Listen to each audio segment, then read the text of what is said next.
एक नई सुबह के साथ ये रब का पैगाम है। ज़रूरी है, ज़रूरी है, ज़रूरी है आपका सुनना। Emmanuel man of God, Emmanuel man of God. दोस्तों, आप सबको जय मसीह की। मैं पास्टर इमानुएल मसीह, और आइए प्रार्थना के साथ शुरुआत करेंगे आज के कार्यक्रम की। Hallelujah, hallelujah, hallelujah. पिता प्रभु यीशु, जो आज पिता प्रभु यीशु जी इनके लिए वचन हो, पिता प्रभु यीशु आपकी ओर से हो। पिता प्रभु यीशु, प्रार्थना करता हूँ जीवित महान पिता प्रभु यीशु, आप मेरे साथ हो।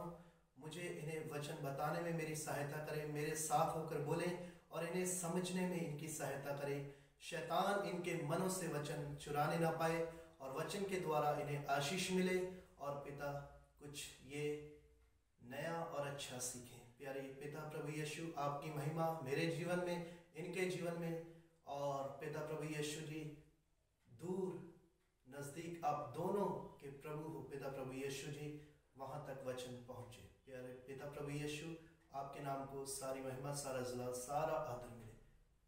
आमीन, आमीन, आमीन। दोस्तों, आप सबको जय मसीह की। और आज का जो एपिसोड 3 है और आज का वचन है होम बलि। जी हाँ, आज का वचन है होम बलि। और चलिए हम वचन में जाएंगे और परमेश्वर के वचन के द्वारा हम कुछ अच्छा और नया सीखेंगे।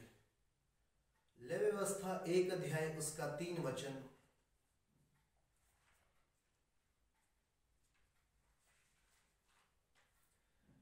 यदि वह गाय बैलों में से होम बलि करे तो निर्दोष नर मिलाप वाले तंबू के द्वार पर चढ़ाए कि यहोवा उसे ग्रहण करे। यहोवा उसे ग्रहण करे। वो होम बलि कैसी होनी चाहिए? निर्दोष नर, जिसमें पाप ना हो।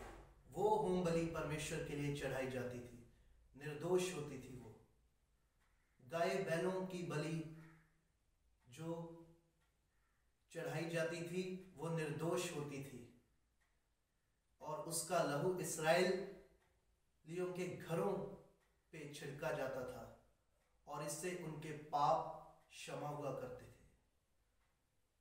और वचन हमें यह बताता है कि लहू बहाए बिना क्षमा नहीं होती। इस कारण परमेश्वर ने जो होम बलि ठहराई थी वैसा इस्राएली करते थे। याजक, हम आगे पढ़ेंगे, याजक उस बलि को आग में जलाया करते थे, उसका लहू निकालकर। आइए हम आगे पढ़ेंगे। लेवी व्यवस्था 1 अध्याय उसका 9 वचन। और वह उसकी अंतड़ियों और पैरों को जल से धोए, तब याजक सबको वेदी पर जलाए कि वह होम बलि यहोवा के लिए सुखदायक सुगंध वाला हवन ठहरे। उन्हें तरीका भी बताया जाता था कि इस तरह उन्हें जलानी है, इस तरह उन्हें करना है। और वचन हम यहाँ पढ़ते हैं कि उसकी अंतड़ियों और पैरों को जल से धोएं।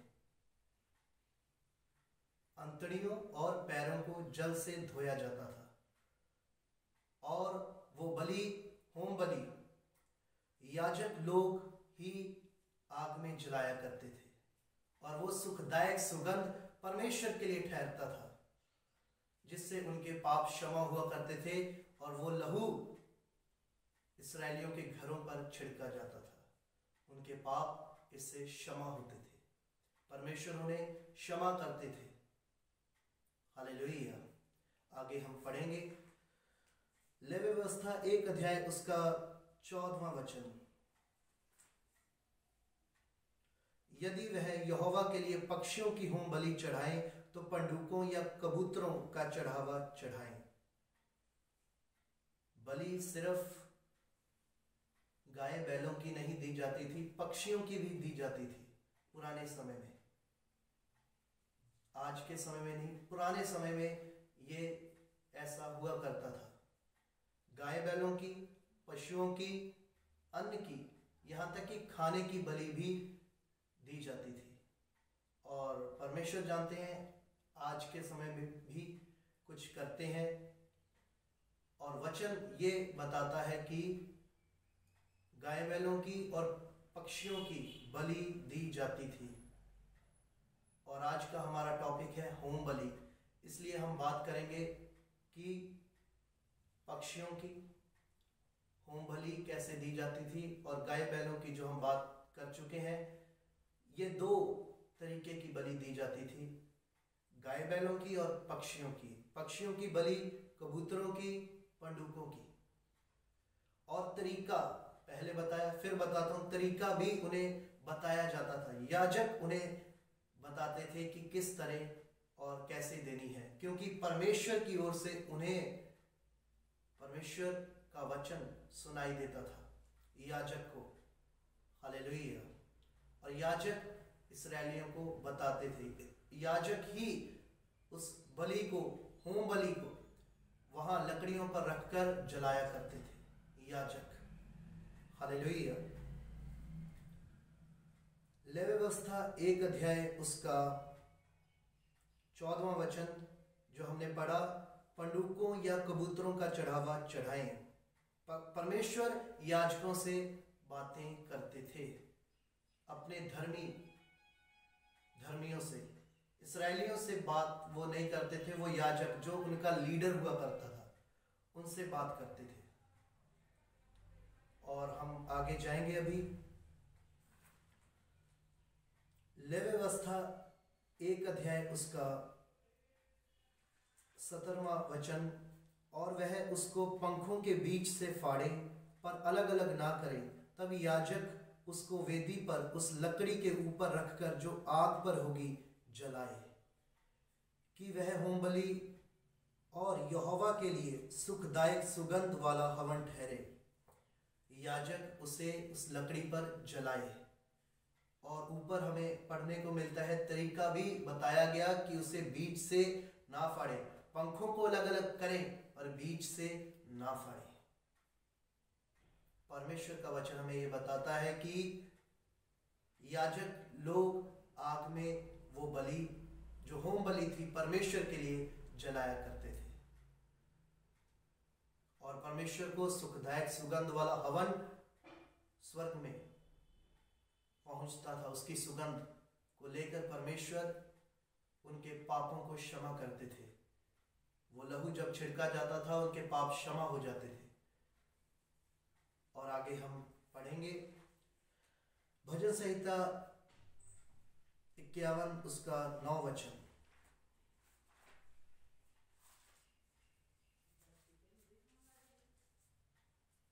अपना मुख मेरे पापों की ओर से फेर ले और मेरे सारे अधर्म के कामों को मिटा डाल।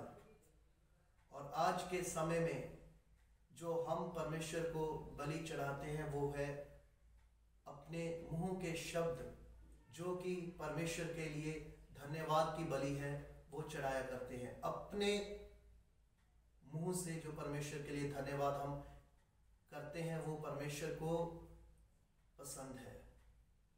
परमेश्वर की आज्ञा मानते हैं, परमेश्वर को पसंद है। हालेलुया।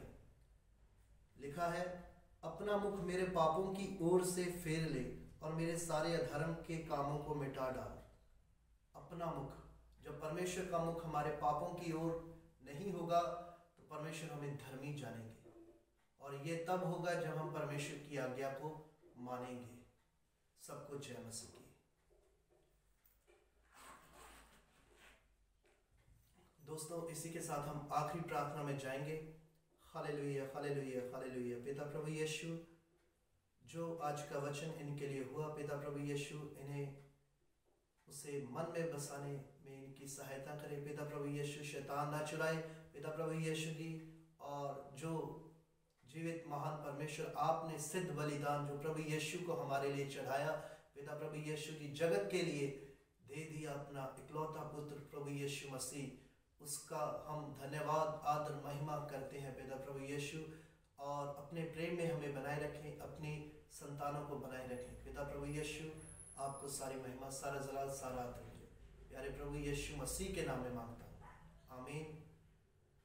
दोस्तों, इसी के साथ आज का ये एपिसोड कंप्लीट होता है, समाप्त होता है। सबको जय मसीह। एक जीने का समय, एक मरने का समय, एक रुकने का समय, एक चलने का समय। आकाश के नीचे हर एक काम का है समय, हर काम का एक समय।